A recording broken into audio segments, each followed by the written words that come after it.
Welcome to my Goblin collection here.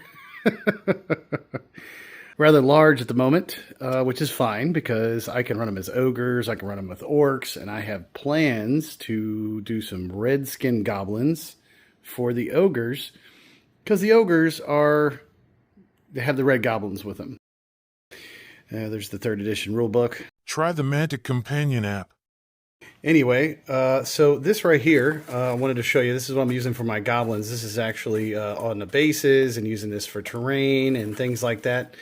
What this is a cork board from Walmart that I cut the sides off of. It's a big 10 by 12 cork board that had a frame on it. And I knocked the frame off thinking I was just going to get some cork. And it lucked out. Underneath this initial layer of the cork is this wooded type ground-like stuff, which is amazing for basing. And you can actually crumble it up and make shavings and use your PVA glue to glue it onto the bases. Now, an example of that is this right here, which I use some strips, and then I put some diorama FX on it to make a base like this. And we're going to add some pups to our base, along with a unit of spitters, another unit of spitters, which are bows. We got a rabble horde started, which I'm going to have 2 rabble hordes. I have some dogs that I got with the chariots, and these chariots that I got turned into mincers instead of the dog chariots, the mall beast chariots, because I want a mob of mincers over the chariots. But I can put these together, steal one of the goblins, and give them a whip and things like that, and make it into a mall beast mob, which is just a bunch of dogs with a slaver. Then we got some more maw paws, which are little bitty dogs that will go on the bases. I got plenty of those. I got some polearm goblins here, stickers. And I have some that were painted. Like I said, I got these goblins from a friend who's not playing anymore. But I have 2 units of the big spearmen. I've got some ogres, or some trolls, I should say. And I'll have 2 units of rabble, 2 units with sticks, 2 units with bows, and I think that rounds up the goblins pretty good. And then I'll have ogre allies, and this is the ambush set, which comes with ogre warriors and another regiment of gobos, and I do have another box of a regiment of gobos.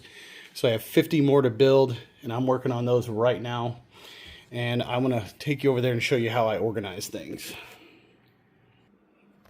Okay, so this is where I put things together. I clip all the sprues and I organize them in one of these bead trays.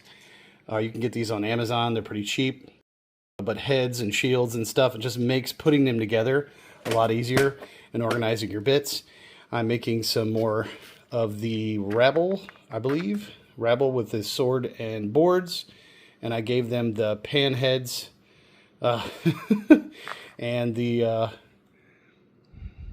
where are they at? Yeah, these guys all have pan heads, but I got some of them with the laurel on the top. So, or the little thing popping out the top there. So, that's cool. I also got 15 more ready to go.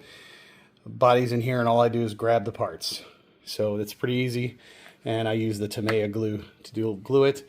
And just to look at my painting extravaganza that's going on here. I've got space rats, I got space dwarves, I got some more space dwarves sitting here, and I got my goblins sitting here. So, whew, but that's a heck of a project. Let's go back over there.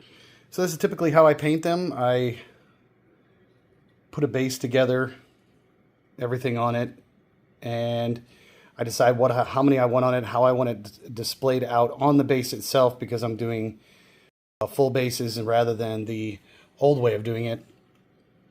This is a regiment base. You get these in the ambush boxes or the new starter sets. Then I just put them on some blue tack 5 at a time and paint them 5 at a time. So that's what I do. So there's my gobos, there's my ogres, and there's what's happening with Kings of War. Ta-ta!